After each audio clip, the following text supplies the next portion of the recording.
The extra gear.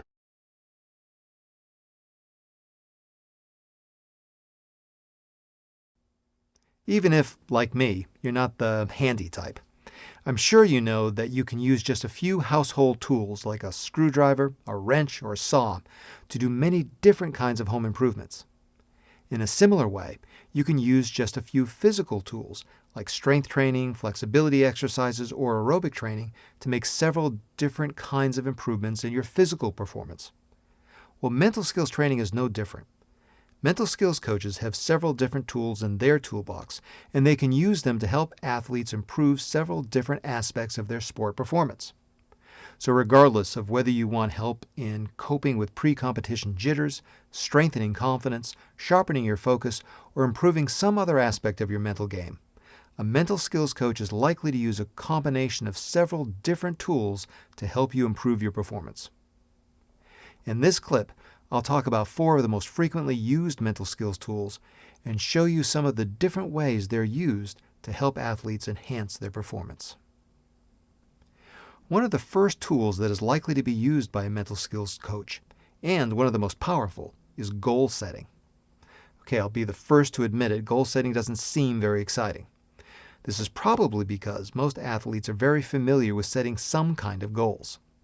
But here's the problem. Setting goals is easy. Reaching goals, that's hard. Think about it.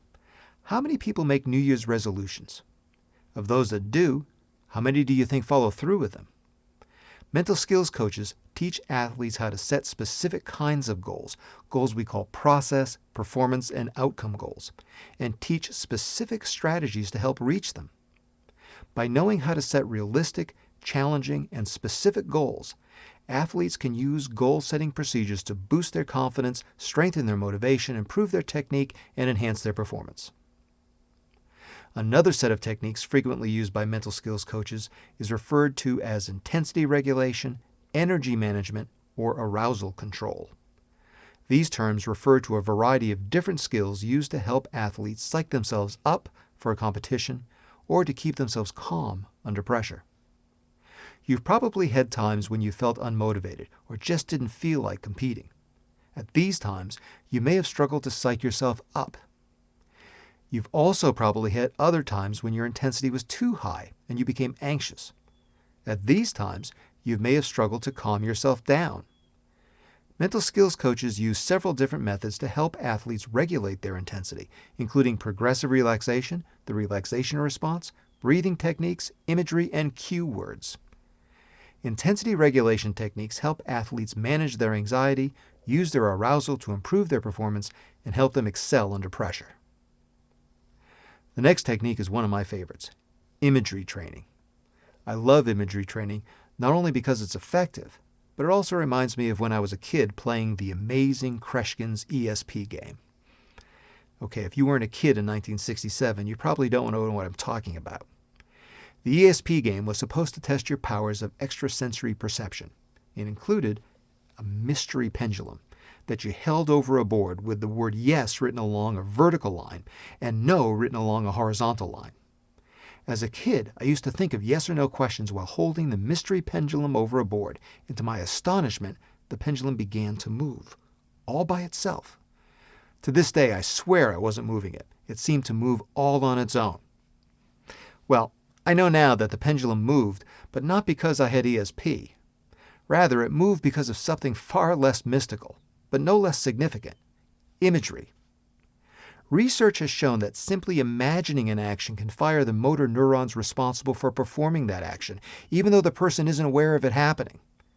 Today, imagery is used by mental skills coaches to help athletes find and correct mistakes in their technique, increase their self-confidence, improve motivation, focus attention, regulate anxiety, speed recovery after an injury, and to mentally prepare and rehearse for a competition. The last technique I'll talk about is also one of my favorites. Thought control strategies, also known as self-talk. One of the simplest, yet most significant findings in cognitive behavioral psychology in the last several decades is the idea that what we think has an influence on how we feel and how we act. Let me give you an example. Imagine that you're struggling to perform something in your sport, something that you really don't like to do. Now imagine saying to yourself things like, I can't do this. I gotta quit. I stink at this. How do you think this would affect your performance? Now imagine the same situation, but this time imagine you're saying things to yourself like, be strong. I can do this. Just focus on what you need to do. Do you think this would make a difference in your performance? Well, for many years, research has shown that it does. Mental skills coaches use thought control techniques such as thought stopping, thought replacement, countering, reframing, and other techniques for many different purposes, including managing anxiety, increasing confidence, strengthening motivation, sharpening concentration, and improving technique.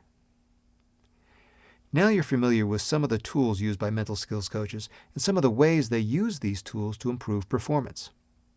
In the next clip, I'll tell you about the nuts and bolts of what it's like to consult with a mental skills coach, so you can get an idea of what to expect from being in a mental skills training program.